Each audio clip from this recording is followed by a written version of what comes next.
Mañanas en Libertad, con Luis del Pino.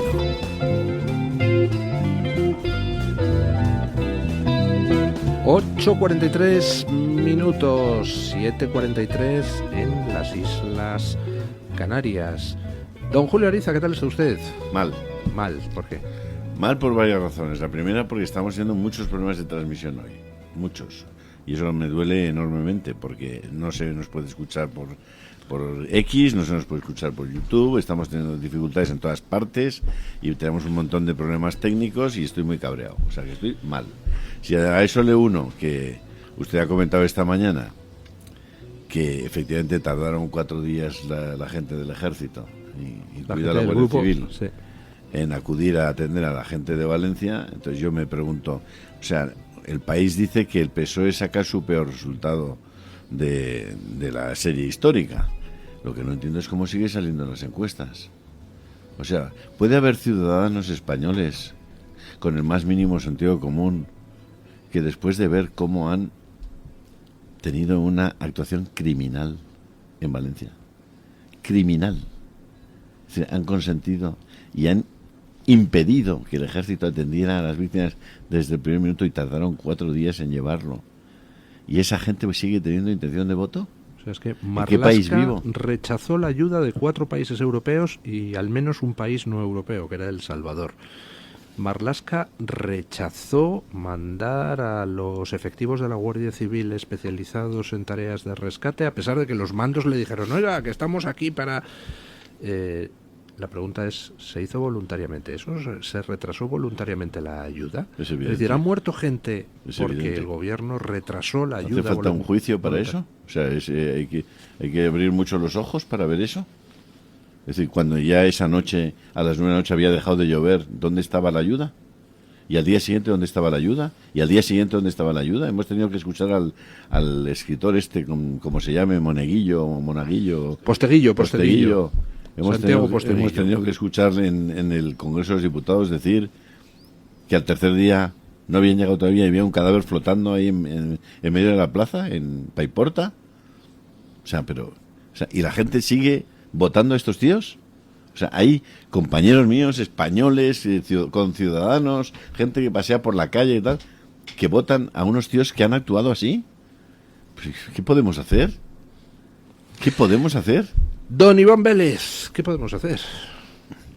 Pues resistir...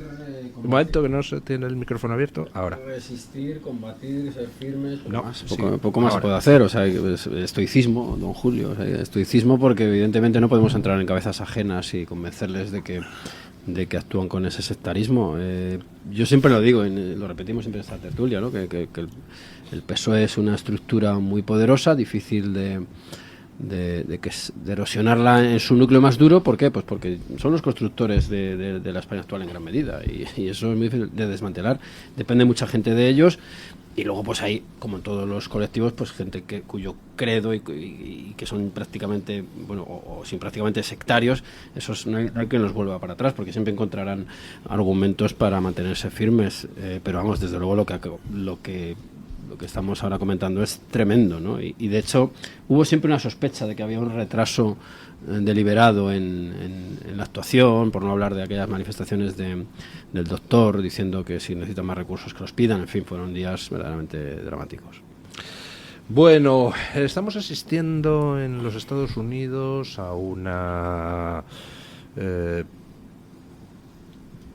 Bueno, un momento, antes de entrar en eso, es que iba a usar eso para presentar a nuestro siguiente tertuliano, pero casi prefiero que nos comente el tema que estamos hablando, don Antonio Muloni. ¿Qué tal está usted? Y luego entramos en el asunto de Estados Unidos. Muy buenos días. Pues, primero, la parte criminal del gobierno y de buena parte de nuestra clase política con Valencia no es solo a partir de la tragedia, también es antes. Hay que investigar si los avisos, si estaban preparadas, que no, las zonas por las que transita el agua cuando hay riadas, si estaban limpias, si estaban preparadas para que no arrastrase todo lo que arrastró. Parece que no estaban preparadas. Y también la apertura de presas en un momento en el que abrirlas era arrasar con poblaciones enteras, que no era solo la lluvia, era agua desembalsada en el peor momento. hay que ver hasta qué punto hay voluntad ahí, hasta qué punto ha ocurrido. No parece casualidad cuando después la ayuda tarda en llegar días y tiene que llegar gente de toda España con sus propios medios a ayudar a sus compatriotas. Eso por un lado. Y luego, ¿qué se puede hacer para que esos 6-7 millones de españoles que votan al PSOE, haga lo que haga, abran los ojos? Bueno, una cosa que se puede hacer y que hay que hacer es cuando llegue una alternativa al gobierno, que no es el Partido Popular, cuando llegue Vox al gobierno tendrá que hacer lo que está haciendo Donald Trump e Elon Musk, arrasar con esos cientos de miles de puestos de trabajo que pagamos todos, que no revierten nada a la sociedad y que son voto cautivo para el Partido Socialista y para el Partido Popular también, pero sobre todo para el Partido Socialista en la Administración Central. No quedará más remedio que reducir el Estado, todo ese gasto político que supone que más del 50% del trabajo de los españoles de a pie, no de los ricos como dicen ellos, acabe en las manos de una casta improductiva y parasitaria que luego vota cada 4 años o cada 2 o cada 3, según dure la legislatura, a criminales. Peor aún, una casta parasitaria que luego utiliza parte de ese dinero y los puestos que han conseguido, los puestos chollos que tienen en distintos sitios, para tratar de conformar la opinión pública del resto de los ciudadanos, que luego al final pues no ven por ninguna parte el chorreo de millones, que pagan sus impuestos, que ven que viven cada día peor, pero que están sometidos a las consignas diarias de quienes sí que se forran con un estado de cosas que está destinado a tratar de autoperpetuarse, ¿no? El otro día Fernando Garea, periodista moderadito, decía que había que volar el Valle de los Caídos. Uno veía los comentarios debajo en Twitter y era puro sectarismo lo que había debajo. Gente que seguramente no viva sobrada y no viva de un puesto público, pero es puro sectarismo. Es justo lo que dices, Luis.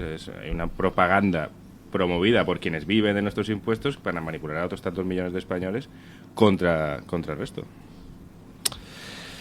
En fin, bueno, vamos con el tema de lo que está pasando en Estados Unidos. Comentaba yo en las noticias que estamos descubriendo que Donald Trump es un ser humano, en el sentido de que tiene emociones y reacciones propias de un ser humano.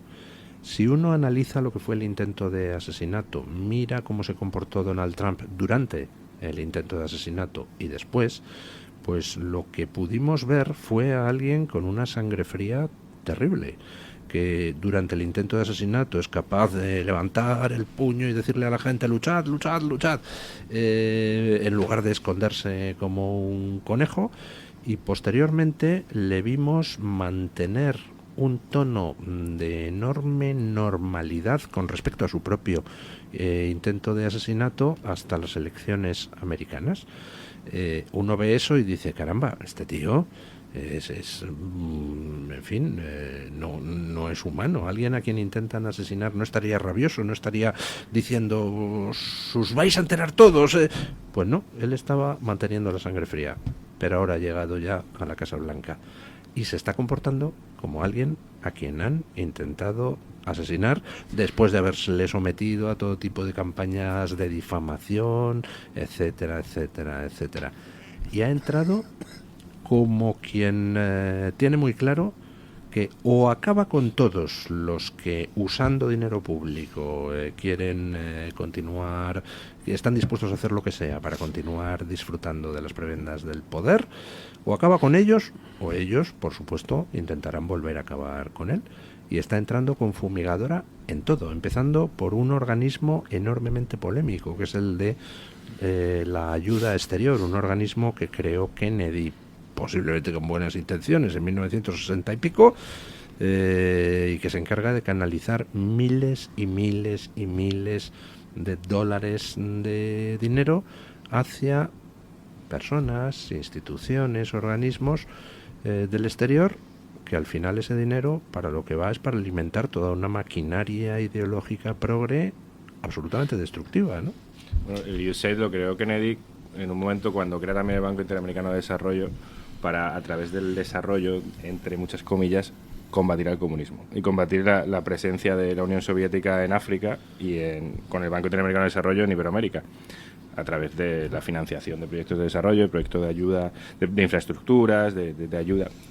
Y lo cierto es que con la evolución de la política norteamericana eso ha acabado siendo una implantación del wokismo en medio mundo y una red de becas muy muy cuantiosas para niños urbanitas de Estados Unidos que se van a África unos cuantos meses a vivir muy bien, a hacerse fotos con niños negros y volver a su universidad de Estados Unidos y a promover pues el aborto, el cambio de sexo, lo que haga falta, todas las políticas woke que también imperan en Estados Unidos. Y bueno, ha llegado y es que eso mueve una millonada al año y no es para promover ayuda, es para promover ideas que interesan a Washington o a Nueva York. Que entre si interesaran a Washington, es decir, si interesaran a Estados Unidos, tendría sentido mantener un organismo de cooperación al desarrollo al servicio a de los que viven su en nación. Interés. El problema es que está al servicio de una casta progre oligárquica, claro, absolutamente destructiva dentro y fuera de Estados Unidos, ¿no? Nosotros tuvimos una experiencia muy concreta. Cuando empezaba la cooperación internacional llegó a tener números muy muy importantes. Estábamos hablando de presupuestos de en torno a los 3.500 millones de euros al año. Es decir, hablábamos de muchísimo dinero. Y dice usted aquí en España. En España sí. Hablo, sí. Evidentemente la cooperación internacional solamente puede servir siempre y cuando esté dirigida a proteger los intereses de tu propia nación. Desde un punto de vista estratégico, si tú ayudas a un país, será también para que de alguna manera pueda revertir en tu propia nación, si no, ¿de qué rayos estamos hablando? En fin, esa cooperación internacional, nosotros detectamos varios proyectos concretos porque dijimos, oye, esto, vamos a ver cómo va. Nos fuimos a Marruecos a ver uno de los proyectos. En Marruecos teóricamente habían unas escuelas que habían tenido un proyecto de 3 millones y pico de euros. No recuerdo el pico, pero eran más de 3 millones de euros. Y enviamos unos periodistas para allá con una cámara. Y cuando llegaron allí, pues había unas tablas que ponía aquí vienen unas escuelas. Teóricamente las escuelas se habían inaugurado, es decir, se habían ya acabado, se han ejecutado las obras y estaban en funcionamiento. Allí no había nada. No había nada. Nos fuimos a Nicaragua. En Nicaragua había una zona donde se habían hecho unos proyectos con unos pozos para sacar agua y también para temas agrícolas. Fuimos para allá y estamos hablando de 700 y pico mil euros en Nicaragua. Bueno, ni había pozos, ni había absolutamente nada. Es decir, que una parte del dinero, por lo menos el que nosotros fuimos a ver, que es lo que había, no se había realizado. Lo habían robado, se lo habían llevado. La pregunta es quién, ¿no? Porque claro, cuando uno ve temas de cooperación al desarrollo, pues se puede plantear preguntas.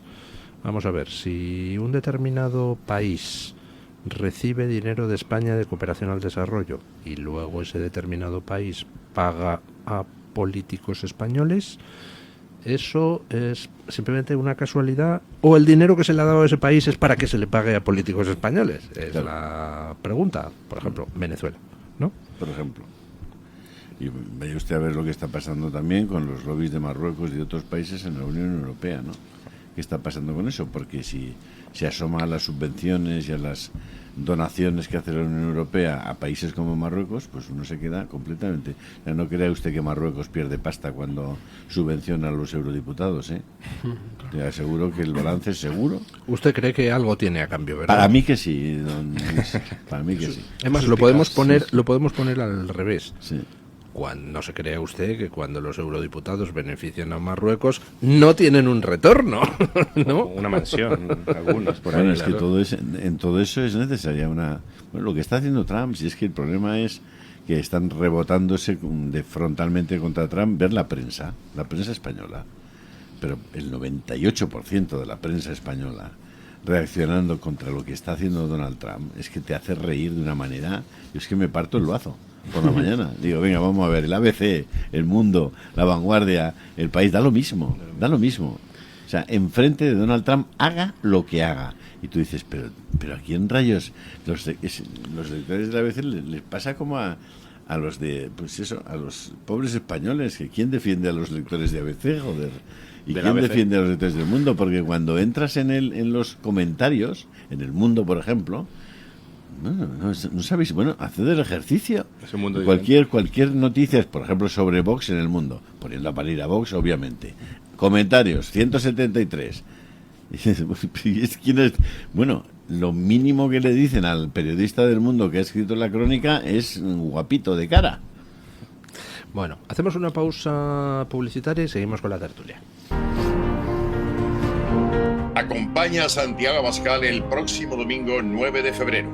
Acude al encuentro con el presidente de Vox a las 13:30 horas en el restaurante Finca Buenavista, en El Palmar. Por España, nuestra gente y nuestro futuro. Información y reservas en el 669-995005 o 670761224. No faltéis. Todos los seres padecemos a lo largo del año algún tipo de dolencias más o menos graves. Gripe, contracciones musculares, alergias. El cerebro es un órgano que lo regula todo, y también nuestro entorno influye en su comportamiento.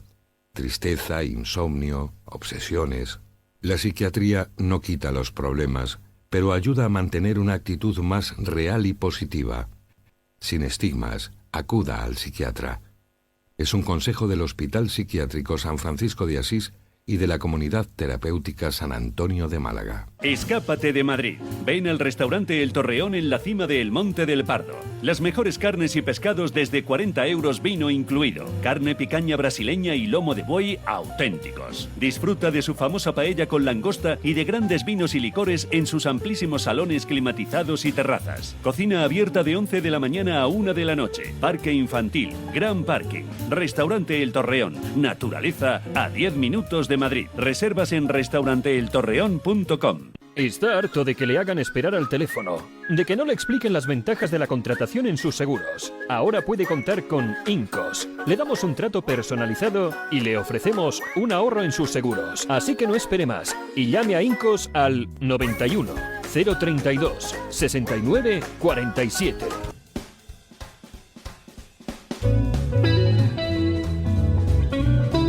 Mañanas en Libertad, con Luis del Pino. Bueno, me ayudan ustedes, queridos tertulianos, a resolver un misterio, y es: ¿cómo es posible que, habiendo 15.000 liberados sindicales de comisiones obreras y UGT repartidos por España, convoquen una manifestación contra la oposición y no vayan más de 1.000 en toda España a manifestarse? Un domingo, don Luis.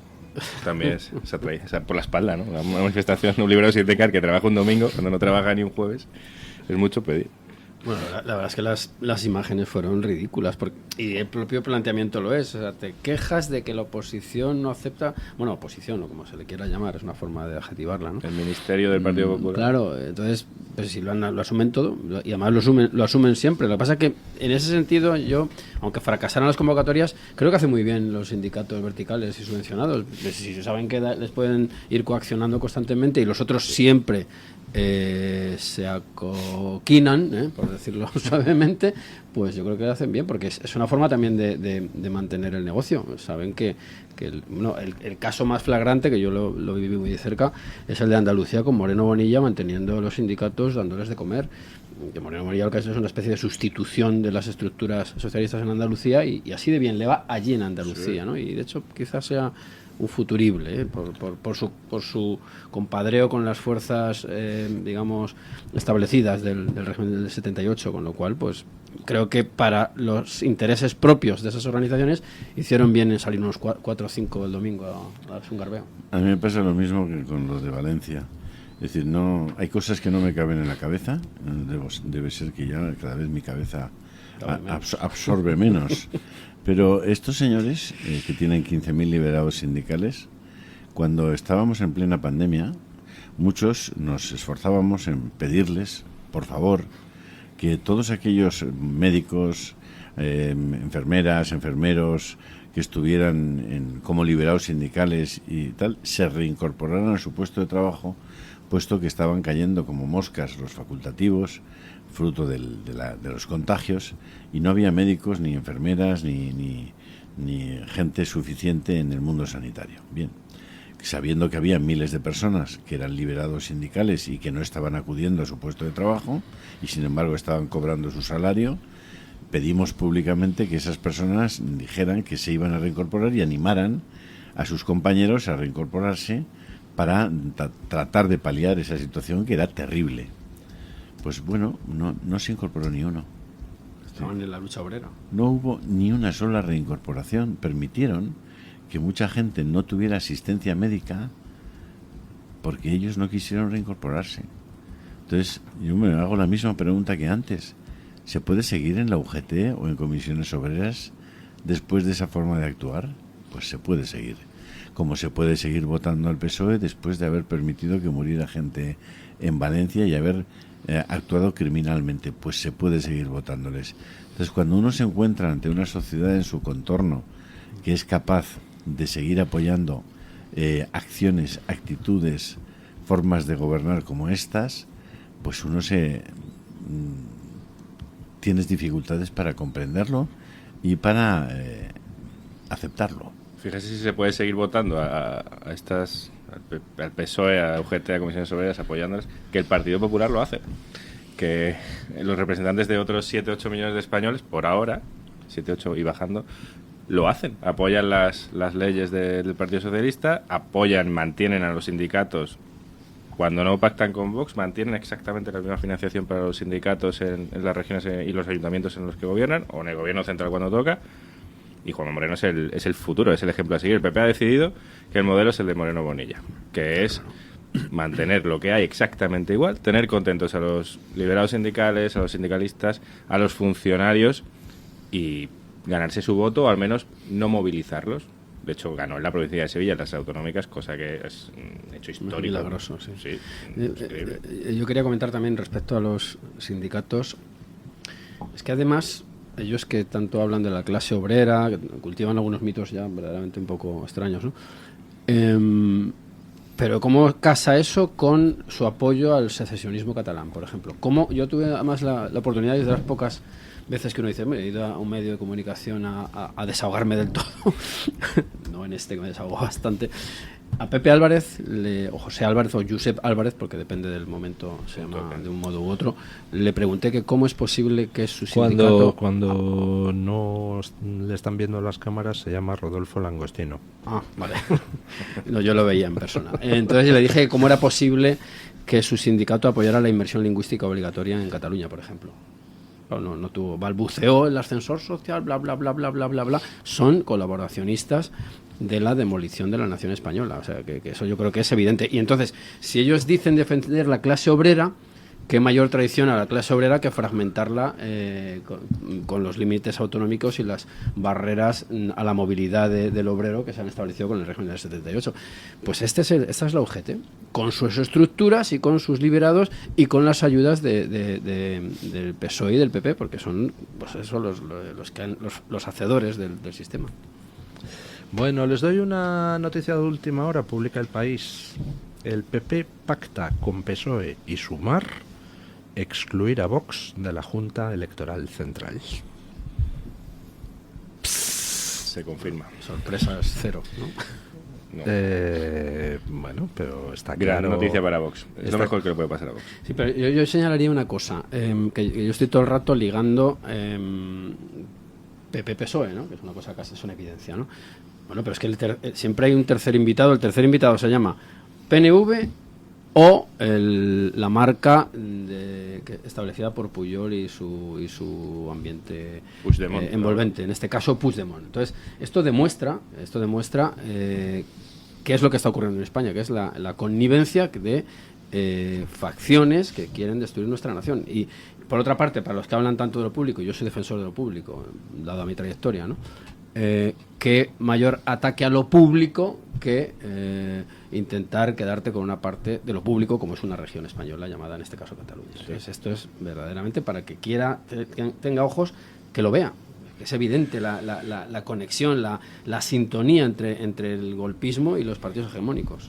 De verdad, cuando digo que es una gran noticia para Vox, no es un acto de voluntarismo, es que lo creo firmemente que es una gran noticia que Vox siga excluido de las estructuras de este régimen moribundo.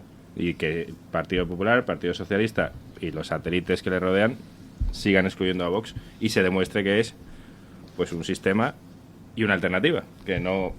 De hecho, por eso la salida de los gobiernos autonómicos de Vox le ha sido, con el paso de los meses, se ha demostrado que ha sido rentable para Vox, rentable electoralmente. Económicamente seguramente no, pero electoralmente ha sido rentable porque se ha evidenciado que se parece muchísimo más el Partido Socialista, por mucho que se diga, el Partido Socialista y el Partido Popular se parecen muchísimo más entre ellos, prácticamente votan lo mismo casi siempre, que el Partido Popular y Vox. Y aunque los votantes se puedan parecer mucho más, y en la cena de Navidad hay votantes del PP y votantes de Vox y son hermanos, los partidos pues se parecen bastante menos que el Partido Popular y el Partido Socialista. Bueno, es que estamos instalados en el esperpento, la verdad. Me cuesta muchísimo, ya opinar sobre cualquier cosa. No sé, Luis, yo creo que me vas a tener que disculpar. Está usted, me escribe doña Ana Stafford desde Londres, oyente nuestra habitual. ¿Y qué dice? Que dice que le ha visto a usted un poco fastidiado, Batat. Dice que se escucha perfectamente la app desde Londres, que ya sigue perfectamente el programa desde allí. Bueno, hoy no tenemos emisión de televisión, pero mañana la recuperamos. Que dice que coja usted ánimo y que además que se nota que esto es el proyecto de su vida y que a usted no le funciona. ¿La app? Sí, hay mucha gente, hay gente que me está diciendo no se escucha la app y gente que me está diciendo que sí se escucha la app. Entonces deduzco, ¿ha habido alguna actualización del sistema operativo? O a lo mejor es que tiene yo he salido de la app, la he quitado y me la he vuelto a descargar esta mañana por si acaso. Y no tal. Pero bueno, estoy tan interesado en cómo va a ir el juicio de Luis Rubiales y el Piquito que tengo una mañana desde ese punto de vista muy entretenida. Quiero ver cómo Jenny Hermoso me explica que no quería que le dieran el Piquito. La verdad. Me interesa mucho. A mí lo que me parece indignante es que se vaya a celebrar ese juicio. Se haya montado el circo. 15 días de juicio. 15 días de juicio de la Audiencia Nacional dedicada a un Piquito. ¿Estáis gilipollas? Es que nos van a creer que estamos todos totalmente locos o qué pasa. Tiene que venir un señor en Estados Unidos a decir que hay dos sexos y va a venir un juez a decir que no se puede dar un Piquito o sí. A mí lo que me indigna, fíjese usted, no es que se haga para el juicio Ana Stratford, por nuestra amiga de Londres. Ya ve que no estoy tan desanimado. A mí lo que me indigna no es que se celebre el juicio por el Piquito, sino que han vuelto de Arabia Saudí las mujeres de los futbolistas españoles diciendo como allí las han toqueteado el culo, y entonces eso resulta que no pasa nada. Ahí no hay manifestaciones feministas, no dedican las televisiones nada.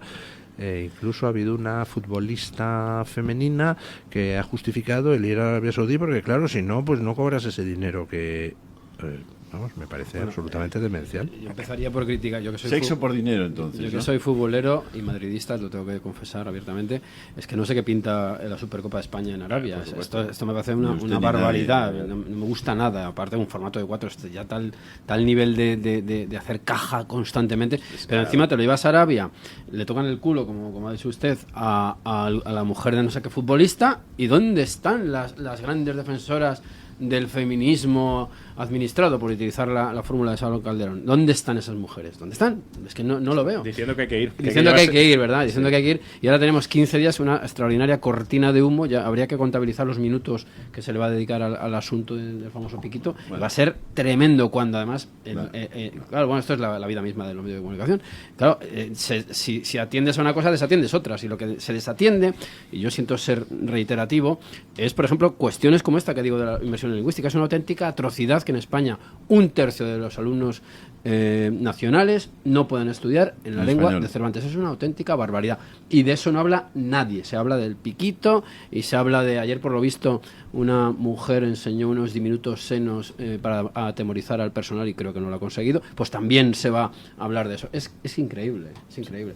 Pero claro, es verdad que la audiencia es la que manda. Si hubiera un apagón completo y un desinterés completo, no habría nada. No, porque esos mismos siguen Ya, votando ya, al ya lo sé, PSOE, ya, que hizo lo que hizo en Valencia. He dicho si Joder, hubiera, es que no lo hay, si claro, yo no sé, coño, con claro. el sí condicional siempre. Claro, joder. Don Julio nos Luego ya- dice doña Beatriz, la app le funciona perfectamente. Don Antonio desde Oviedo funciona perfectamente. Don José, el verdadero rostro, desde Orense también nos están escuchando, desde la costa de Bretaña, desde Valencia, así que pues usted, mire, nuestro técnico don Julio la está escuchando. Usted, don Julio, Es el no. celular, viste, boludo. Pelotudo, es el celular. Pero mire que le dije que no se comprara un móvil de madera. Oiga. No, hay gente que nos está diciendo que tiene problemas Pues con no la app. tengo Entonces he toda la noche preguntado, metido en agua bendita. vamos, desde la costa bretona nos escuchan, desde Extremadura, desde Vizcaya, desde todos sitios. O sea, he puesto un tuit para preguntar a aquellos a los que no les funciona qué plataforma tienen, a ver si es algo de iOS o Android. Desde Bruselas nos escuchan también, o sea, así que la app está funcionando. Bueno, pues mire, don me Julio. da una alegría, la verdad. Pero en su móvil no, así que tenemos que analizar por qué en su móvil no está funcionando, porque no es normal, tendría que funcionar en todos los móviles. Bueno, pues Qué bien. Me alegra mucho. Voy a ver si me cambio el móvil. Vale. bueno, ¿qué les parece a ustedes el tema de la guerra arancelaria que ha iniciado Trump? 25% a México y Canadá, 10% a China. ¿Cómo lo interpretan? ¿Qué consecuencias Yo va a lo haber? interpreto de una manera muy rápida. Donald Trump ha llegado al poder, que enlaza con lo que decía Mulroney al principio, para favorecer los intereses de Estados Unidos, me imagino, ¿no? Pues bueno, él considera que lo que tiene que hacer es colocar una serie de aranceles para proteger su economía, no la economía del mundo. Todo lo que se ha comentado al principio tiene que ver con un mundo que ya no existe, que es el de la Guerra Fría. Ahora estamos en otro contexto. Ahora hay un gigante asiático que se llama China, al cual se quiere vincular Pedro Sánchez, por cierto, ya lo dijo claramente el otro día. Hay otro emergente que ya veremos cómo evolucionará, que es la India. Yo hoy lo trataba perdón por la autocita, en la columna de la Gaceta, al cual sí se va a vincular, al parecer, Donald Trump. Entonces está en eso. Entonces los aranceles, por cierto, me gustaría saber, y les interpelo desde aquí, qué opinan los secesionistas catalanes de los aranceles, cuando gran parte de su riqueza tiene que ver con el arancel Cambó. Entonces, bueno, esta es la vida misma, proteccionismos, liberalismos, las placas tectónicas económicas que se van moviendo en Pero es a el todos mundo, los vamos, productos. claro. No me acabo de entender yo bien la posición de Trump. Primero porque, no sé, una vez que la CIA acaba de manifestar y el subcomité del Congreso de Estados Unidos que el laboratorio que estaba trabajando en una ganancia de función de un puñetero virus lo estaba financiando los Estados Unidos de América, la propia CIA, el doctor Fauci y sus amigos. Y una vez que sabemos que además China ocultó que se había escapado el bichito y han muerto 10 millones de personas en el mundo fruto de eso, podría por lo menos el señor Trump también salir a darnos alguna pequeña explicación y decirnos, oye, somos nosotros los responsables del COVID-19, nosotros y los chinos, así que mira, nos vamos a poner de acuerdo antes de poner aranceles para indemnizar a todos aquellos que han sufrido por el puñetero virus que estábamos financiando nosotros. ¿Qué os parece? ¿Qué os parece? Ese nosotros, hay que precisar quiénes son nosotros. Los Estados Unidos de América, el gobierno de los Estados Unidos. El gobierno progre de los Estados Unidos bueno, de América. el gobierno de los Estados Es decir, Unidos de América. Por tanto, el gobierno de los Estados Unidos de América tendrá que responder de lo que hizo el anterior gobierno de los Estados Unidos de América. Yo tengo que responder de las cosas que Sánchez, como Hombre, presidente del gobierno, que haga. me dé una explicación por lo menos. Explicación, Que sí. le diga, Pero porque entonces es lo que hay que hacer es, vamos, si efectivamente se confirmara que dinero americano ha ido a financiar. Pues eso lo han dicho ellos, don investigaciones. Luis. Lleva años diciendo eso. Lo han dicho, la CIA lo acaba de decir. No, la CIA lo que acaba de decir es que el virus salió del laboratorio chino. Y que estaba financiado por los americanos. Pues por Fauci. cuando eso se confirme, entonces descuide usted que en Estados Unidos funciona la justicia y las demandas colectivas son Por tremendas. favor. Entonces, Sí. con las demostraciones de que eso es así, entonces debería efectivamente indemnizarse a mucha gente, tanto el gobierno chino como el gobierno americano, Y el gobierno americano, para pagar esas indemnizaciones, debería empezar a incautarse de las propiedades de aquellos que sean responsables de las decisiones. Bueno, y dicho eso, yo no soy contra Donald Trump, que conste, pero me gustaría que se ejercitara la justicia. Me parece de justicia. Luego el tema de los aranceles, a mí me encantaría tener una información más precisa y saber a qué productos y por qué y cuáles son las consecuencias de eso. Es que no lo sé, sinceramente. He oído una cosa muy general de que voy a poner a todos los productos que vengan de Canadá el 15% y el 25%. Bueno, me parece una cosa de coña. Yo creo que esa es una estrategia de negociación o de qué sé qué, supongo que de negociación. Porque la estrategia típica de Trump. Toma, para empezar, 25%. Y ahora y hablamos de lo que a mí me interesa. Tiene un libro en el que lo explica. Yo me escuché anoche la rueda de prensa íntegra de Mulino, del presidente de Panamá. Me pareció, por cierto, impecable el personaje. Me pareció inteligente y muy prudente. Y explicó cómo, efectivamente, la cuestión que se había abordado con Marco Rubio, tanto él en su visita personal o entrevista personal como en la de las delegaciones, que el problema estaba en los puertos, no estaba tanto en la gestión del Canal de Panamá, que nos explicó a todos que es independiente del gobierno de Panamá, es decir, que ni siquiera él, como presidente en función de la Constitución panameña, puede dar instrucciones al Canal de Panamá porque es un organismo independiente, no es como la Fiscalía de aquí, sino que es independiente, y que el problema estaba en los puertos y que están haciendo una auditoría en el tema de los puertos y de lo que salga esa auditoría tomarán las medidas necesarias. Y por otra parte dijo que el acuerdo que tienen con el tema de la ruta de la seda, ¿Con ese famoso acuerdo con los chinos, pues que ya no lo van a renovar directamente. Dijo, no sé si nos quedan, ¿no? El tío no sabía si quedaban 1 año o 2 años todavía, pues eran acuerdos de 3 años, pero que no lo van a renovar. Y dices, bueno, pues oye, y ha dado una explicación, incluso saludó a Michael Cosa, que es uno de los participantes de la misión que tienen los americanos en Canadá, en Panamá, y dijo, a este señor ya le conocí en los años 90, es un hombre que conoce muy bien el asunto del canal y de Panamá, y nos alegra mucho que esté en la delegación norteamericana que acompaña a Marco Rubio. Dice, más gestión política más clara, más saludable no se puede hacer, y una intervención también clarísima, y se sometió a todas las preguntas. La verdad es que desde un punto de vista democrático, impecable. Bueno, ha entrado en nuestro estudio doña Consuelo Martínez Cicluna. Muy buenos días, doña Consuelo. ¿Qué tal? Buenos días. Doña Consuelo es directora del Instituto de Estudios Americanos del CEU Cefas, es directora de la Cátedra Casa de Austria del Instituto CEU de Estudios Históricos, es profesora titular de Filosofía del Derecho en la Universidad Complutense de Madrid, es directora del Grupo de Investigación Fundamentos Histórico-Filosóficos de la Ciudadanía Jurídica en la Universidad de Madrid, directora de la revista Aforismos.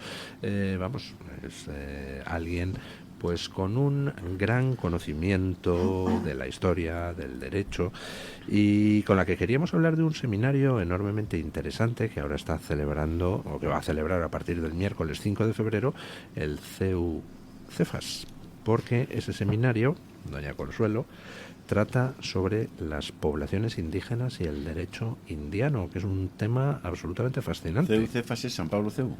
Sí. La Universidad de San Pablo. Sí. Yo le llamo mucho San Pablo porque me gusta el personaje. Bueno, el personaje es estupendo. Lo de CEU son siglas y San Pablo, sin embargo, le da como más consistencia a la universidad. Sí. Sí. Doña Consuelo. Pues el Congreso, como bien dices, Luis, pues se va a producir el miércoles 5 de febrero. Este miércoles es un congreso internacional donde vienen sobre todo muchos profesores catedráticos de relevancia que son del ámbito hispanoamericano. Nosotros ya llevamos trabajando en el Instituto de Estudios Americanos pues ya cerca de un año muy intenso, porque hemos hecho bastantes cosas, y las cosas que nos interesan a nosotros es la reivindicación de la hispanidad, ¿no? No tanto como una mirada al pasado, que también es necesario realizar porque nos han contado una historia que no se corresponde, y es una mirada al futuro, ¿no? Porque tenemos desde luego la lengua como un vehículo importante. Aparece la cultura, que para nosotros es también fundamental, y luego la fe, que fue el motor de esa hispanidad y de esos virreinatos que formaron parte de España, que no eran colonias, que eran parte íntegra de España, ¿no? Y esa es la idea que vamos a trabajar, lo que queremos trabajar, por eso la reflexión sobre el derecho indiano, cómo arranca ese derecho indiano del derecho de Castilla, una vez pergeñada y culminada la Reconquista, y cómo esto es la clave de las relecciones teológicas del padre Vitoria, de las leyes de Indias, sobre todo que nos lo cuenten los catedráticos y profesores hispanos. Y bueno, pues se trata de ver la protección que se establece en ese derecho indiano sobre los indios. Hay una figura que es el protector de indios, por ejemplo, una figura específica que responde también a un libro escrito por uno de los ponentes que intervienen, Mauricio Novoa, que es el catedrático que viene de la Universidad de Ciencias Aplicadas de Lima, Perú. Se juntan especialistas peruanos, mexicanos, españoles. Ha mencionado usted dos cosas tres cosas que unen a toda esta hispanidad hoy en día. Una de ellas es el idioma, otra, que englobaría la anterior, es la cultura, y una tercera, que también estaría en cierto modo englobada en la cultura, que es la fe. Pero de todas ellas, creo que la fundamental es la última, es decir, sí, la fe, porque el idioma y la cultura al final son el resultado de aquella colonización. Pero la fe es lo que hizo posible que la colonización existiera. Es decir, no es lo mismo llegar a Norteamérica y decir, pues aquí tenemos un territorio virgen, vamos a expulsar a los indios y vamos a ir apropiándonos, que fue lo que se hizo desde el mundo anglosajón. Y otra cosa muy distinta es llegar a Hispanoamérica y llegar con sacerdotes que iban a evangelizar a la gente que va allí. Si tú vas a evangelizar a esa gente, de entrada es porque primero los consideras seres humanos como tú, y segundo, quieres ganar a esos seres humanos para Dios. Entonces, aquello fue lo que impregnó toda la labor española, y como resultado al final tenemos una cultura que es una amalgama y tenemos un idioma común, ¿no? Es que hay dos instrumentos que son necesarios para comprender cuál es la labor española, ¿no?, en Hispanoamérica y lo que representa, que es por una parte el mestizaje, que eso aparece desde el propio testamento de Isabel la Católica, se dice así, ¿no?, que mezclaos, relacionaros, etcétera, y eso se lleva a cabo desde el primer momento. Y luego la fe, sin la cual no se entiende nada, porque la primera de las órdenes que aparece es la orden franciscana, todas las que son los 12 franciscanos que hace llegar Hernán Cortés. Pero aparte de eso, esa escena preciosa con Hernán Cortés, que es una escena preciosa cuando hinca la rodilla delante del franciscano. O sea, yo me pongo, es que se me ponen los pelos de punta pensando en alguno de esos aztecas, viendo que el tío poderoso, el poderosísimo y armado se pone de rodillas ante un franciscano harapiento y le besa el hábito. Sí, señor. Y entonces aquello fue realmente llamativo, ¿no? ¿Cómo no se van a convertir al cristianismo viendo entre otras cosas, aquello? Porque los dioses que ellos tenían, lo que les hacía era algo completamente distinto, ¿no?, que era el canibalismo, los ritos, en fin, todos esos sacrificios humanos, etcétera. Por eso Cortés, digamos que arrasa desde el principio. ¿Por qué? Porque se alía con los pueblos sometidos. Esa es la clave también para entenderlo. Pero luego las universidades que España, es decir, por eso no es colonización, ese es un término que procede del siglo XIX y que es un término que se inaugura a partir de esas conquistas que hacen aquellos que llegan incluso tarde a esa expansión imperial, como pueden ser los franceses, por ejemplo, o las compañías mercantiles de explotación brutal, que son las compañías de las Indias Orientales y las compañías inglesas, ¿no?, que Bengala, por ejemplo, lo destrozan. 1/3 de la población fallece por la hambruna que originan todos estos. Nosotros no hicimos colonización, nosotros ni siquiera hicimos dominación, ¿no? En el documental tan excelentemente realizado por José Luis López Linares, lo que hicimos fue mezclarnos con esos pueblos y llevarles algo que fue importante, que es la fe, y llevarles también esas universidades creadas según el patrón de la Universidad de Salamanca, porque esas órdenes religiosas lo que hacen es ir creando universidades, de tal manera que en la segunda mitad del siglo XIX ya hay cerca de 40 o más universidades creadas en Hispanoamérica. Los ingleses, los norteamericanos jamás hicieron eso. También se preservó la lengua originaria, porque son esas órdenes religiosas las que establecen gramáticas, diccionarios para que esas lenguas, que si no se habrían perdido, muchas de ellas. Nosotros pusimos por escrito la gramática del azteca antes que los franceses la del francés.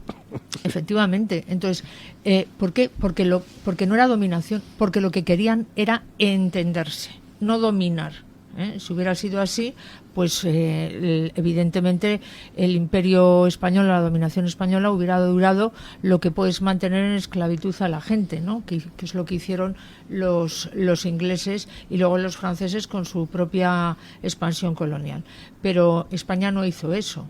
De tal forma, por ejemplo, que en las independencias americanas, que también hemos celebrado lo que era el aniversario de la batalla de Ayacucho, en el ejército del rey han indios, como en el ejército de los independentistas lo que hay son criollos principalmente, ¿no? Fue una guerra civil en todas las condiciones. Los que más perdieron justamente fueron los indios, porque a partir de ese momento la propiedad dejó de ser comunal y se convirtió en una propiedad privada en manos de los criollos. Don Iván, quería usted hacerle una pregunta a doña Consuelo. Más que una pregunta, completar un poco la imagen de Cortés besando el hábito de los 12 franciscanos, que por cierto Cortés quería clero regular, no secular, porque decía que era menos corruptible, ¿no? Hay otra que es muy potente, no sé si la conoce usted, que es en la iglesia de Ozumba, en la capilla de indios, porque había, es así, hay unos frescos muy interesantes y está Hernán Cortés de rodillas, sin camisa, recibiendo unos latigazos del clérigo de turno por haber llegado tarde a misa. Se llama Ejemplar Disciplina de Hernán Cortés. ¿Qué quiero decir con esto? Pues que probablemente estaba conchavado para llegar tarde y ser un ejemplo de que nadie está por encima de las leyes de Dios. Yo creo que eso también es una imagen potentísima, por lo menos a mí me parece tan potente como la de recibir a unos señores harapientos que llegan descalzos además son 12, en fin, la simbología está clara. La simbología está clara. Y luego con respecto a lo que ocurre allí, pues evidentemente la conquista se hace solo es posible por el establecimiento de alianzas con pueblos sometidos a otros pueblos. Es decir, la idea del indio, la idea de las casas que se tiene del indio se cae por su propio peso, porque si no habría sido un paraíso donde todos armónicamente vivirían y hubieran sido repelidos estos barbudos que venían de Castilla. Y luego que eran pocos. Eran muy pocos, efectivamente. Por eso digo que sin la fuerza militar y de asistencia de los indios auxiliares, que se llamaban los indios amigos, no hubieran podido derrocar a los poderosos, en los Moctezuma y Atahualpa de turno. Y luego yo también añadiría, sin caer en la leyenda rosa, que eso es un error tan grande como caer en la leyenda negra, que muchas estructuras prehispánicas de poder se mantuvieron, pero además por pura necesidad. Yo, por ejemplo, analizando lo que ocurrió en Cajamarca, yo tengo localizado algunos de los capturados en Cajamarca, que luego son nobles que se les mantiene su estatus, porque son sociedades no democráticas, son estamentales, como es lógico, a los cuales se les da la misión de apaciguar a otros indios que pudieran alzarse contra el poder de la corona. Entonces, y eso es un poco el Imperio Español, que desde la perspectiva de la Escuela de Oviedo llamamos generador, porque generó una serie de sociedades pues solventes y equiparables con la metrópoli, ¿no? Se integraron además en casi todas las órdenes principales. Santiago, Alcántara, etcétera, forman parte, ¿no? Si uno ve los frescos donde aparecen representados, pues te encuentras con que realmente... Y se integraron además en la cultura, ¿no? El Inca Garcilaso, la propia figura de lo que hemos considerado, que no lo fue, pero que hemos considerado como el primer mestizo, Martín Cortés. Hernán Cortés le da el nombre de su padre. Y el hábito de Santiago. Claro. Todos forman parte, es decir, se mantiene, hay digamos que una herencia por la cual todos aquellos que han ostentado esos puestos principales pasan a tener puestos principales a los que no llegaban los propios españoles. Bueno, aquí claro. la Guardia Civil, andando el tiempo, fue fundada por un descendiente de Moctezuma, que eso es algo que no mucha gente sabe, ¿no? Claro. Entonces, bueno, pues efectivamente es la verdad que historia tan bonita tenemos, y qué lástima que no tengamos un cine en condiciones que ponga todo esto. José Luis el Pobre, con muchas dificultades, sí. Está haciendo esos documentales, que es una labor estupenda, ¿no? Pero es verdad que no tenemos un cine histórico verdaderamente adecuado. Fíjate que los norteamericanos, con lo poco que tienen, han sabido explotarlo, ¿no? Y le han dado mucho ringo-rango. Siempre aparecemos los españoles revestidos cuando aparecemos, ¿no? Incluso desde las películas de Rolf Flynn, ¿no? Ya la idea del español frente al pirata inglés apuesto tal, el español es retorcido, bajito, de un moreno tiznado, etcétera, ¿no? Que es como ellos nos veían, que eso aparece desde Lutero, aparece recogido, ¿no? El español es violador, sodomita, con ese antisemitismo que tiene Lutero, Lutero no se dice marrano por judío, tal, nos representan así, ¿no? Y eso ha calado. Y luego los españoles debemos de ser el único, no sé si hay algún ranking de esto, de los pueblos que odian a su propio país, pues debemos de ostentar el número 1, ¿no? Desconocedores de nuestra historia, absolutamente ignorantes de nuestra propia historia, que nos enseña adecuadamente, como ya sabemos, pero esto no viene de ahora, viene desde la segunda mitad del siglo XIX. Los manuales por los que estudiaban los niños en los institutos, en los colegios, etcétera, ya hacían una idea de lo que había sido la Casa de Austria, ¿no? El imperio que había llevado el dinero de España y de no sé qué y tal, toda esa historia que han contado. Y luego somos ignorantes y somos eso, el único pueblo que odia a su propio país, que es una cosa lamentable, ¿no? Sí, hay una... creo que es en la no estoy seguro de si es en la primera globalización o es en la segunda película de José Luis López Linares, donde me parece que es Carlos Leáñez Aristimuño. Bueno, Carlos Leáñez dice, que ha participado en muchos de nuestros congresos, que va a participar en otro que vamos a tener un curso de verano, y que él se dedica a estudiar la lengua, ¿no? Ese vehículo de cultura que es fundamental. Pues hay una frase que me hizo mucha gracia por la razón que tiene. Dice, cuando a mí me preguntan algunos de los que están con esto del indigenismo y renegando de nuestro pasado español, ¿pero dónde está el oro de los españoles? Es Zunzunegui. Es Zunzunegui. Dice, pues mira a tu alrededor, sí, la catedral y la sí. universidad. El barroco novohispano. Porque el barroco es esa representación de lo español, pasional, también un poco esos cristos yacentes, sanguinarios, etcétera, ¿no? que se dibujan, pero eso aparece también en todas las iglesias que uno ve por Hispanoamérica.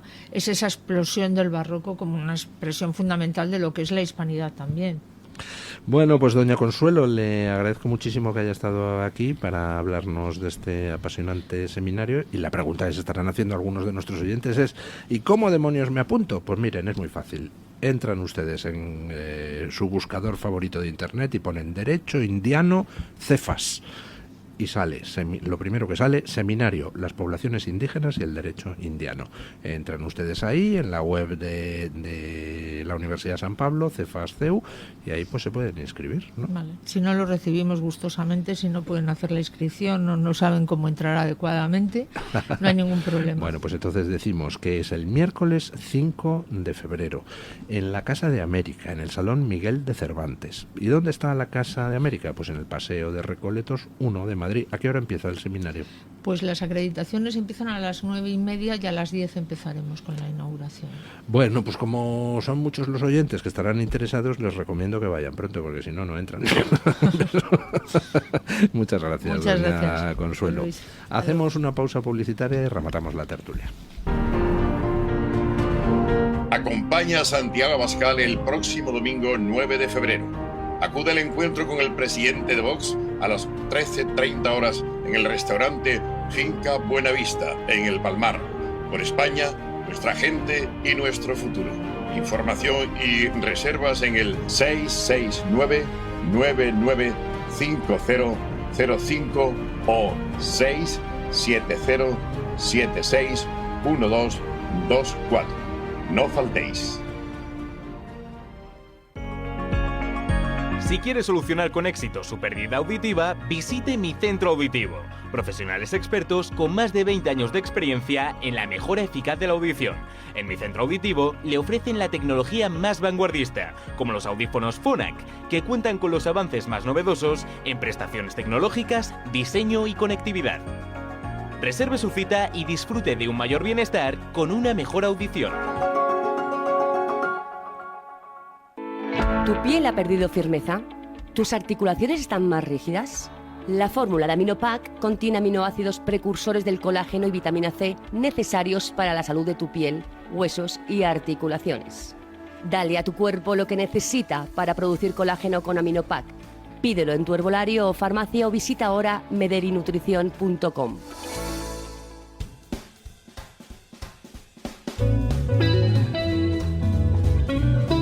Mañanas en Libertad, con Luis del Pino.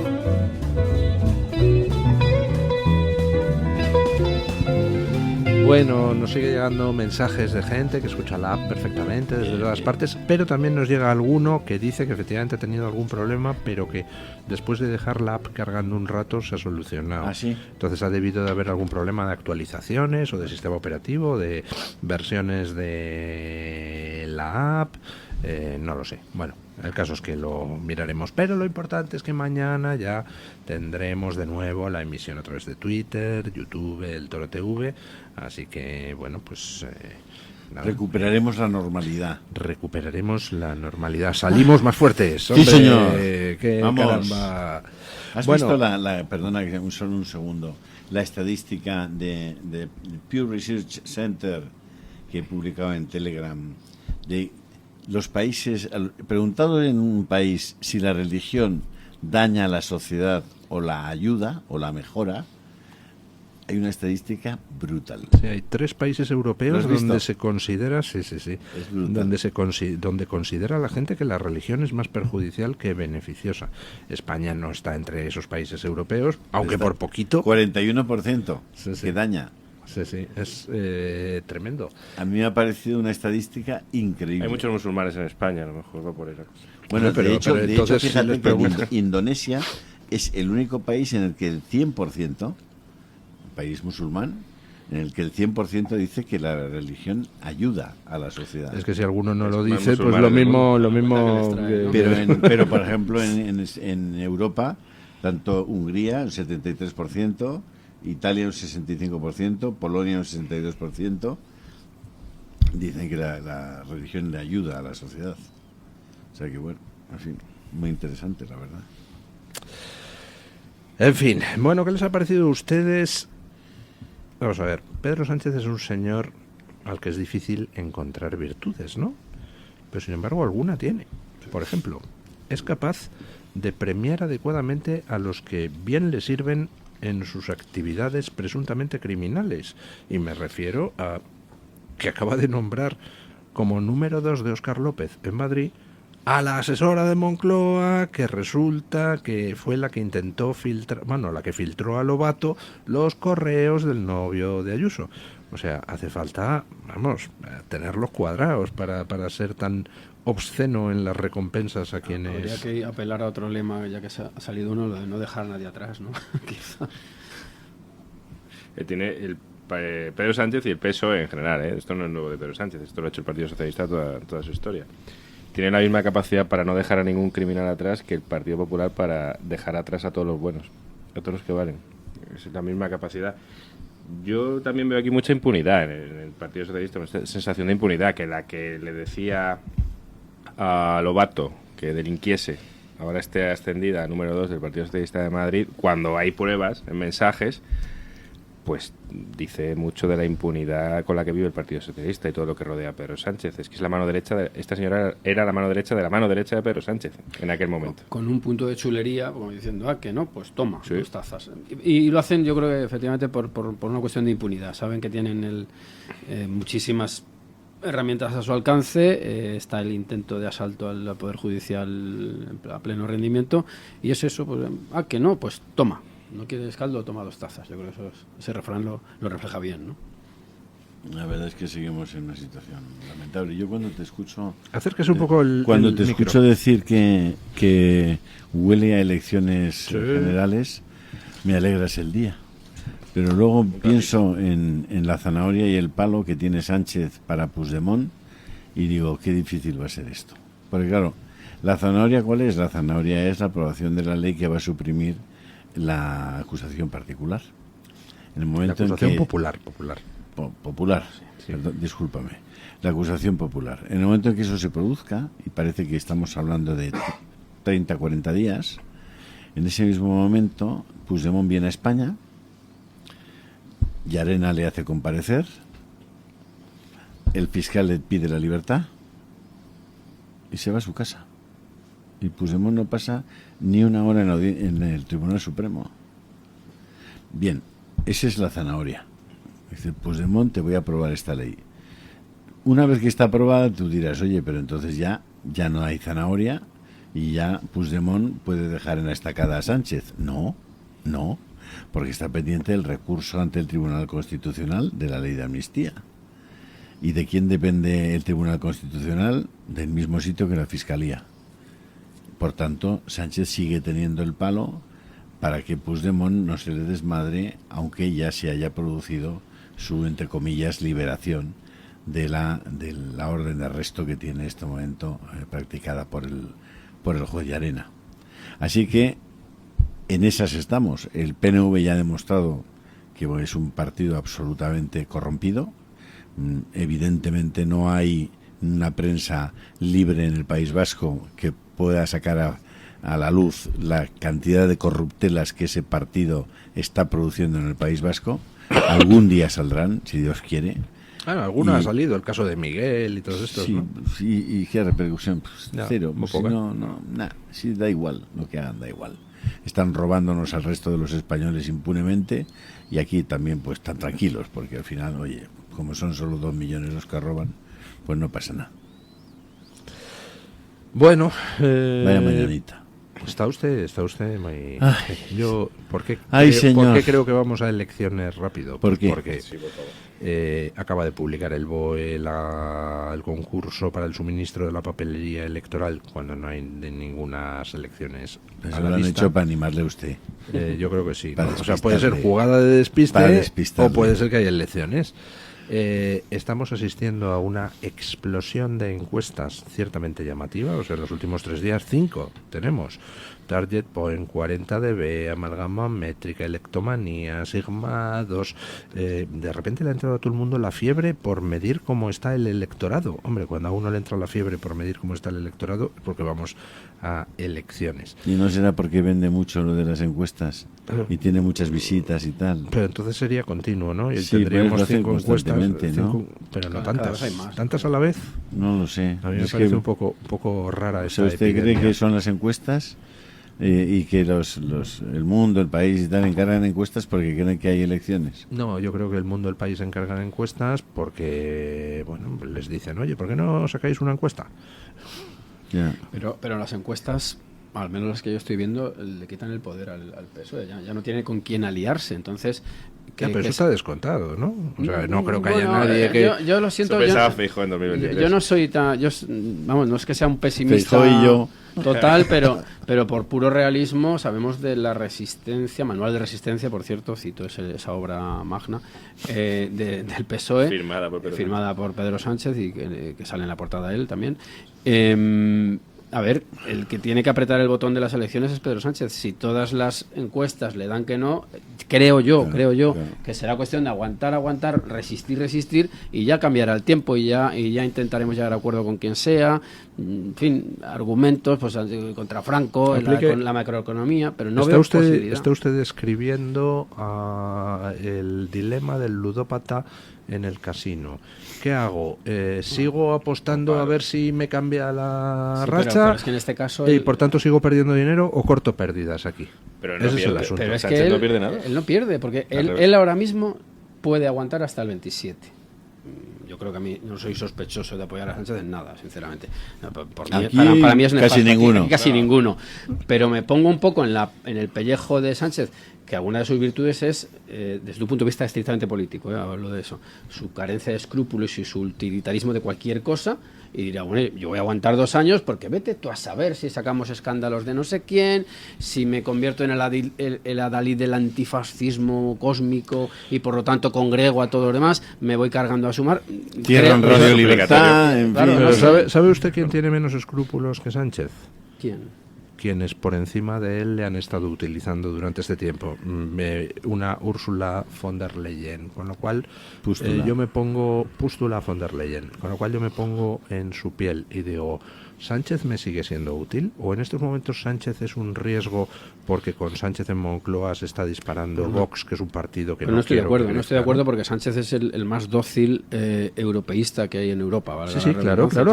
Hasta ahora le ha sido perfectamente útil, sí, y le seguiría siendo ¿dónde van a útil? encontrar otro que más obedezca? Pues hombre, yo creo que pueden hablar con Alberto Núñez Feijóo, ¿no? Es el único que lleva la rosquilla todavía. Creo que es el único que lleva ya alguno más, pero muy poquitos, ¿no? Que llevan ya lo de la Agenda 2030. ¿Usted cree que Alberto Núñez Feijóo va a obedecer las órdenes de Ursula von der Leyen peor que Sánchez?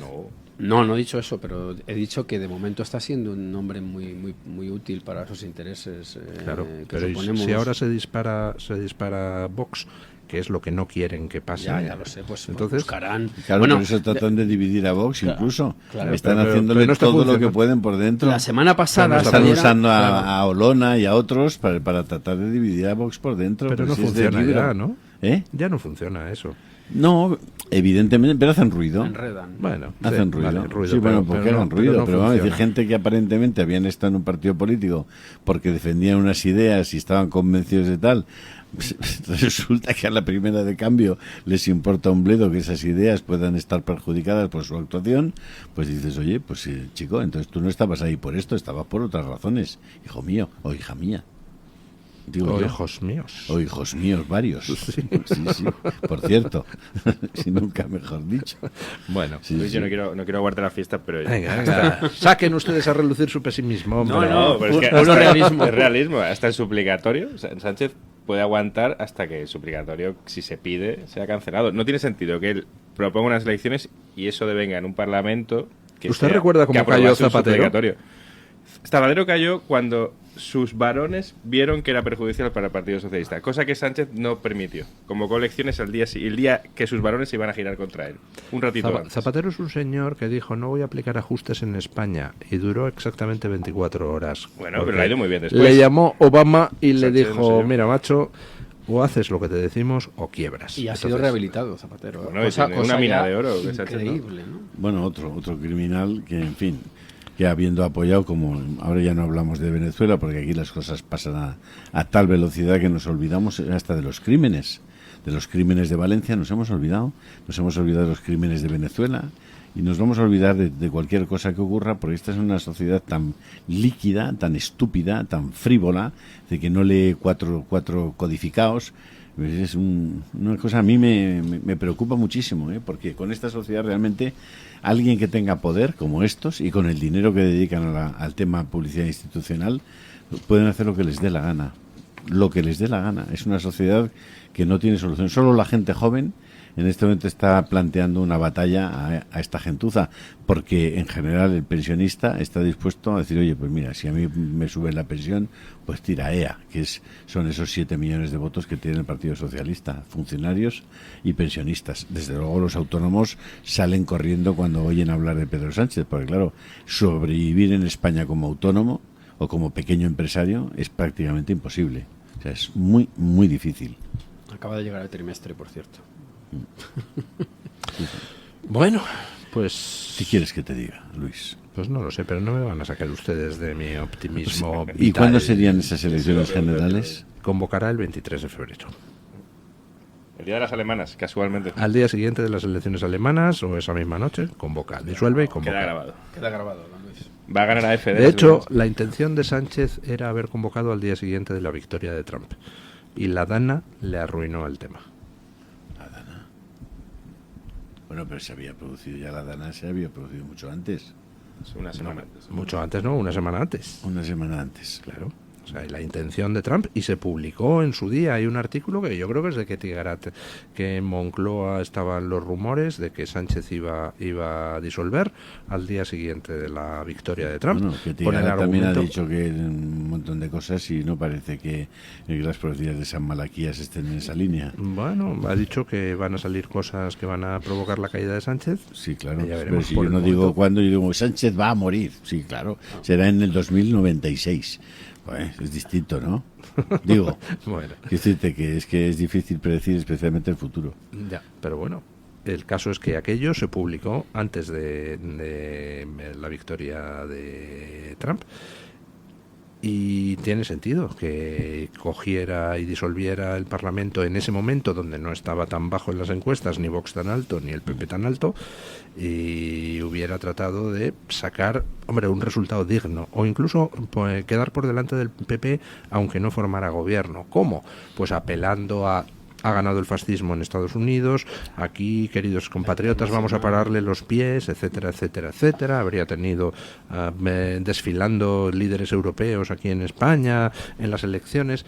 pero llegó el cisne negro de la Dana y le arruinó los planes, lo cual quizá explique su reacción un tanto psicopática después de la Dana, su reacción de rabia, su reacción de pues, ahora no envío ayuda, porque le habían fastidiado la última salida que él tenía con dignidad de la Moncloa, que era haber ido a elecciones y haber quedado por delante de Feijóo, aunque no tuviera mayoría para formar gobierno, pero haber quedado por delante, y le hubiera puesto a Feijóo en un problema, porque le habría dicho, ¿te acuerdas el papel que me sacaste el 23 en las elecciones del 2023? Que el que quedara por delante, pues ahora apóyame. Se lo hubiera jugado a eso, no le ha funcionado, y ahora va a intentar repetir la jugada, pero después de las elecciones en Alemania. Eso es lo que yo creo que va a hacer. Eso me suscita dos preguntas, Luis. La primera, ¿usted cree que va a ganar AfD las alemanas? Y la segunda, eso implicaría un resultado estratosférico de Vox para que el PSOE quede por delante del Partido Popular. Sí. Para que el PSOE quede por delante del Partido Popular, no, lo que necesita el PSOE es recortar puntos con el Partido Popular, independientemente de los resultados de Vox, o Sumar, y quedar en todas las provincias de 3, pues por delante del PP, de 5 por delante del PP. ¿De dónde salen esos votos? De Sumar, ¿no?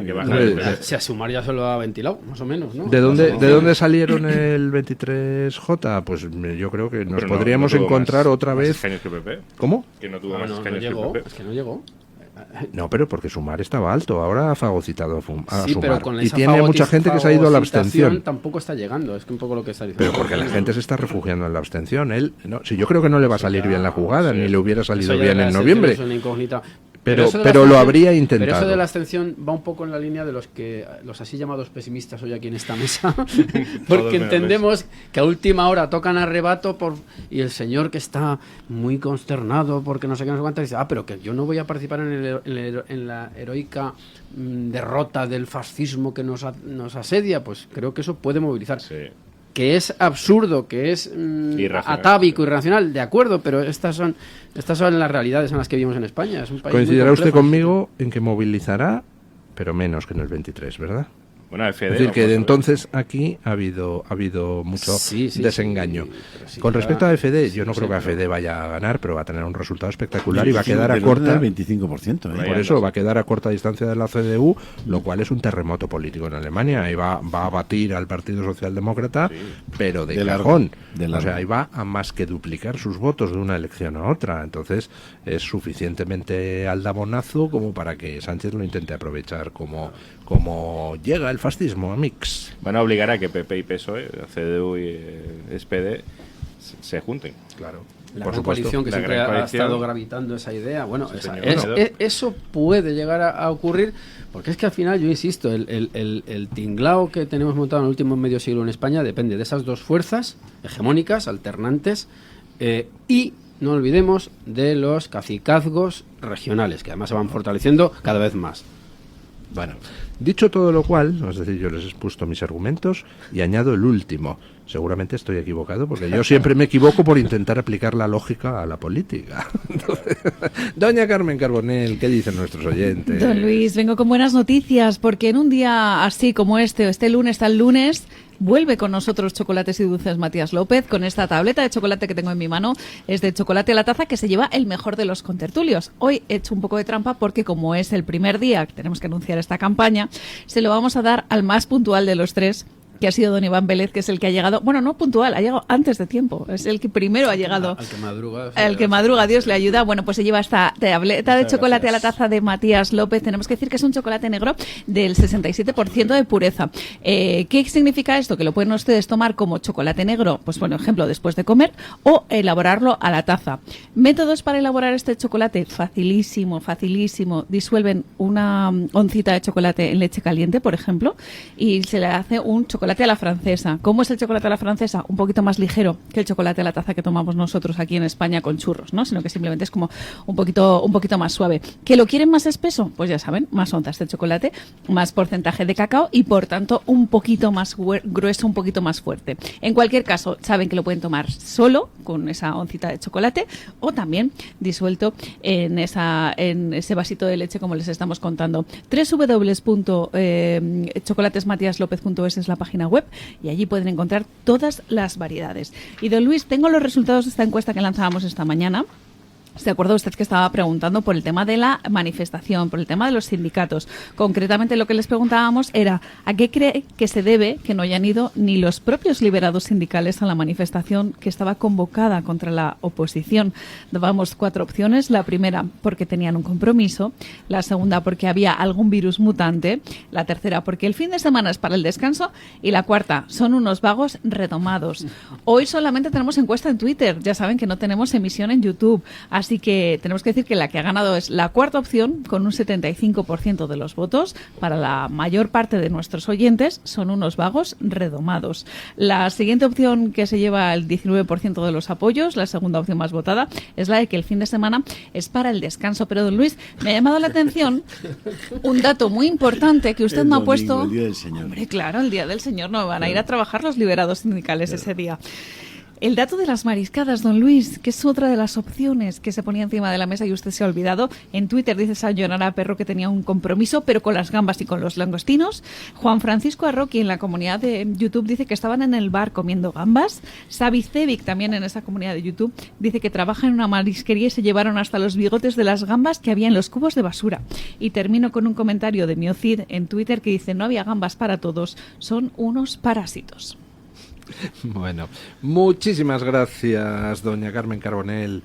Muchísimas gracias, don Antonio Muloni. Gracias, don Iván Vélez. Por cierto, estaré con don Iván Vélez el lunes que viene en la Fundación Gustavo Bueno a las 5 de la tarde en Asturias, en Oviedo. Viajamos a esa Viajamos cuna allí de para hablar España, de ¿no? Fernando VII, que ya es hora de que... Me presta, Oye, veniros. me presta Asturias. Muchas gracias, don Julio Ariza. Gracias, don Luis, muchas gracias. ¿Quiere llevarse usted un poquito de misterio del estudio? Sí. Hay gente que dice, a mí en Android me funciona, pero solo por un auricular. O sea, esto ya me estoy volviendo loco con la app. Bueno, gracias a los tres y ponemos punto final a la tertulia con don Paco Linares, que hoy se pregunta: ¿quién vive aquí? Buenos días, don Paco. España tiene unos lugares maravillosos, todo tipo de climas, monumentos espectaculares, pero ¿quién vive en España? Don Luis del Pino, buenos días, gracias. Supongamos que España tuviera una muralla. Esa muralla tendría un portón. Y continúa el cuento. Un día alguien llamó a la puerta con sonoros golpes. Bum, bum, bum. Se abrió una mirilla y alguien le preguntó al viajero: ¿qué desea? Y el extranjero preguntó: ¿quién vive aquí? El portero, por la mirilla, le respondió: usted querrá decir quién mora o habita, porque viví. Lo que se dice viví, aquí nada más que viven los gobernantes, los cargos sindicales y los amiguetes. Esos son los que viven. Los demás, como le he dicho, moramos o habitamos. Y ahora un servidor piensa en voz alta: para vivir en España, primero te tienes que ir a vivir al extranjero. Y con el sueldo que ganas allí, podrás comprarte aquí una casa o alquilarla. Segundo, prepárala bien, para que no se te meta alguien y te la ocupe. Después de Estados Unidos y Francia, España es el país que más turismo recibe y se gasta un montón de dinero. Este año se prevé que van a venir 100 millones de turistas, pero entre unas cosas y otras, los impuestos se llevan más del 50% de lo que un guiri se gasta. Y ya se sabe que cuando un político habla de subir la calidad de vida por los impuestos, se refiere a la calidad de vida suya. O sea, que se lo llevan crudo la pléyade de chupópteros y mangantes que tenemos en forma de impuestos. Mañana, más y mejor. Punto final.